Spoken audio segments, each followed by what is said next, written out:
So you heard all the challenges that Nishant faced, going from a well-trained spine surgeon into, and fighting with the society and eventually setting up his practice.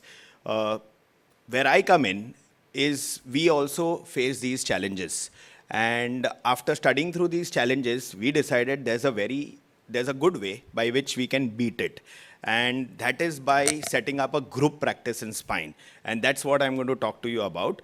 I'm Dr. Priyank Patel. I'm a spine surgeon based out of Bombay. And I'm founder of one of the foremost practicing group in the city or maybe in the country. It's called as VR Spine. And I'm just going to talk to you about why we went into group practice and how we went about with it and how it runs. So what's happening is that the landscape of spine surgery is constantly changing from basic procedures like discectomies, laminectomies, and stabilizations for fractures. It's really gone way, way ahead with increasing complexity in the procedures. Also, what we are seeing is that now we require multiple different specialists. So it's not enough to be just an orthopedic surgeon. You definitely require hand of a neurosurgeon. Sometimes you require a cardiothoracic surgeon. So you require multiple different specialty doctors to achieve the type of surgeries that are happening nowadays.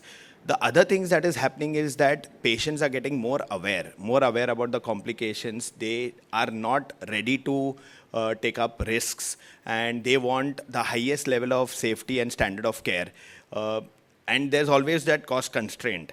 Plus, what is happening is that the field has gone so much in detail. Like when we started off as long back, it was just general surgeons performing everything, even orthopedic procedures. And now you have subspecialties where you have a specialized trained orthopedic surgeon who does only cervical spine surgery. So since the expertise are increasing, it is very difficult for one surgeon to master all techniques.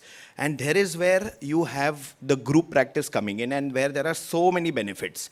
Let's start with the clinical benefits. Here, a patient gets an expertise of multiple different doctors.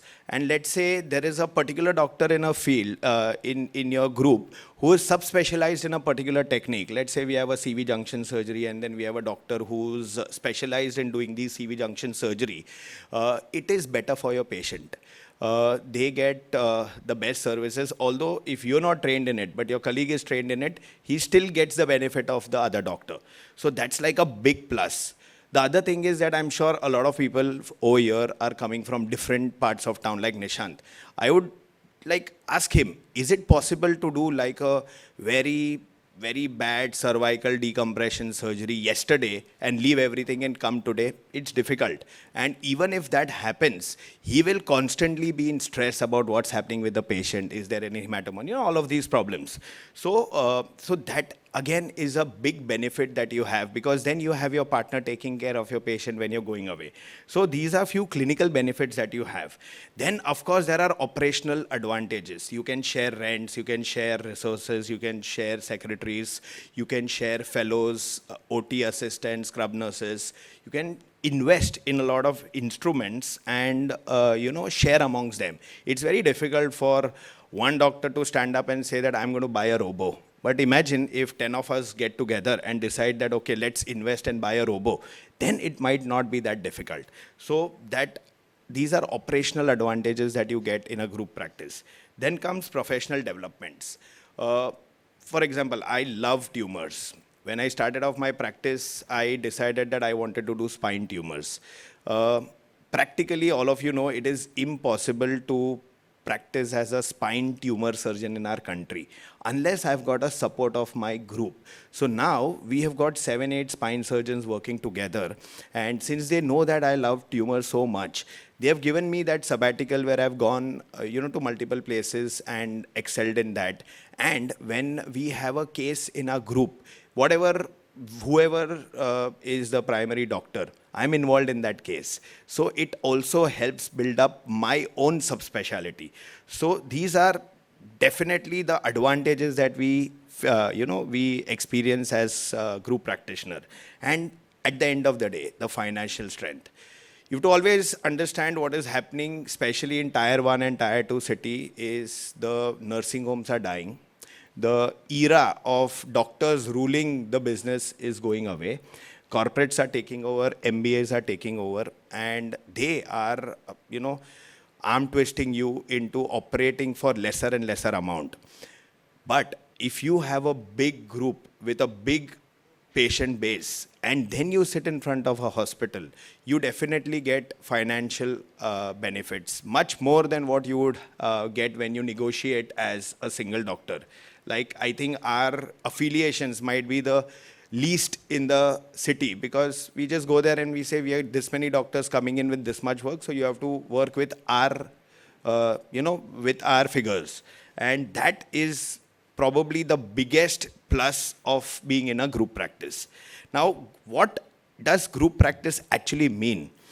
See, it could be multi-speciality group practice, like you four orthopedic friends could get together. One is doing hips, one is doing knee, one is doing spine, one is doing wrist, and then you can have cross-speciality, references. Or you can have a single speciality group, like what we have, just a bunch of spine surgeons working together.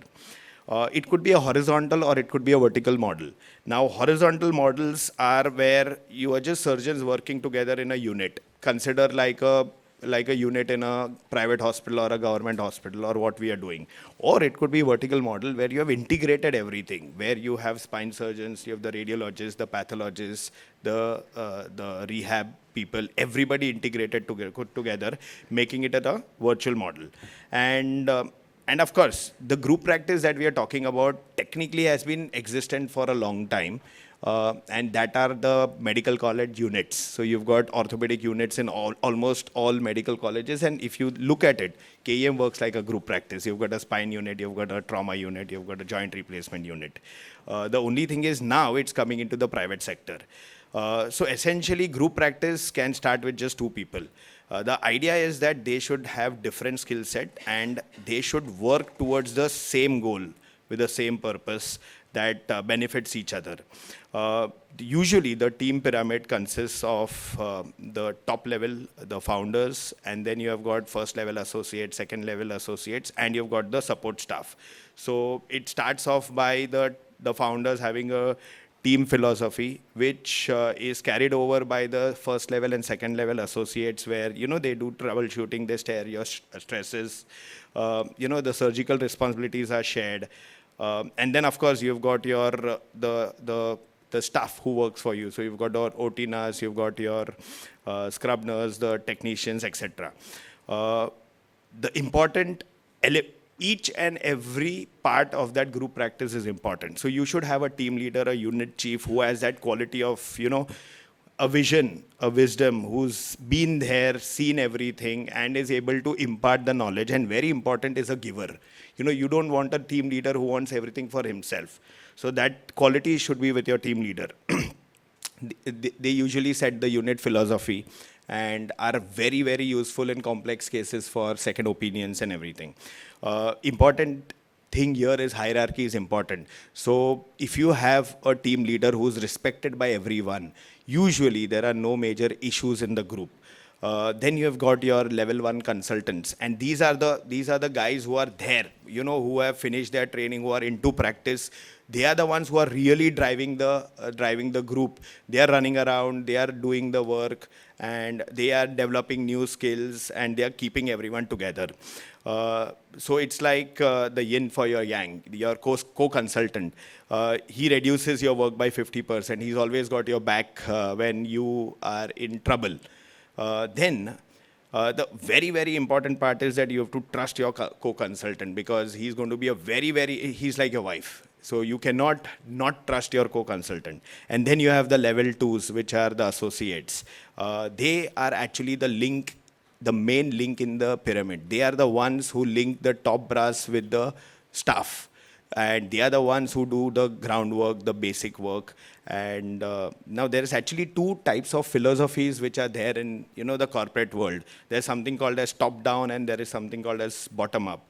Top-down is where you have a structure and people join in, and when people join in, they follow the structure, and it's that typical classical corporate mentality.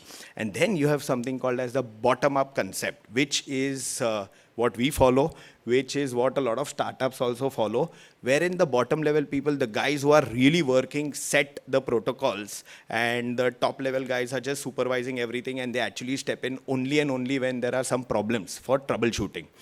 The level 2 associates, which could be the spine fellows, or it could be the registrars who are working with you. They do the basic pre-op checklist, the surgical prepare, the exposures, the teaching, and the seniors are actually training them to become mentors, because they are going to eventually become the level 1 associates.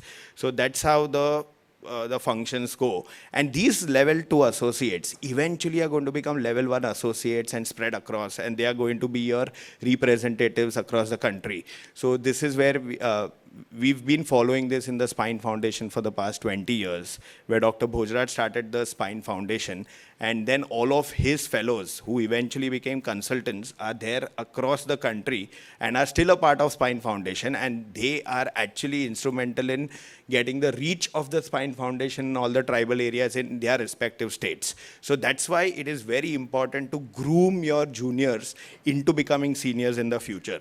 Remember, mentoring is your responsibility. And of course, then you have your support staff. You've got your scrub nurse, you've got OT technicians, you've got OT assistants. From a basic, microdiscectomy, people have now started going into endoscopic surgeries and everything. You know how much preparation is needed. So even when you do a microdiscectomy, people take 4 or 5 shoots, and that starts causing frustration. Imagine if your technician is not trained, if you're planning an endoscopic discectomy, the setup itself is going to cause you so much frustration that by the time surgery comes, you're already fried. So it's very important that they are a very integral part of your team, and if they are with you all the time, it really improves the turnover time. Just like the scrub nurse, your OT assistants and technicians are also very, very important. Don't forget your anesthesiologist. They are also a very important part of your group. So if you make friends with them and keep them with you, again, they understand how you function, and it really increases the efficiency and patient safety. You have allied consultants who can also be a part of your group, maybe visiting how it works. I'm just going to take a couple of minutes to wind it up, but they can add value to your group. So finally, the benefits of group practice. You have improved patient safety, enhanced decision making, increased efficiency, coordination, resource utilization, better management of complex cases, better communication among surgeons and amongst the other allied specialties, improved staff satisfaction, enhanced professional development, reduced litigation risk, and at the end, improved patient experience. And that's what the world has gone from an emergency surgery. It's now become a quality of life surgery. So patient experience is very, very important. The soloist is having the risk of increased burnout, limited professional growth, reduced detection of error and correction. Like today morning only, we had a case wherein I walked in, and the first thing that I noticed is, okay, the screw is looking a little medial, where the operating team was busy with the blood pressures and everything, so they really couldn't figure on that. So that helps. And then it really helps you deal with emergencies better, and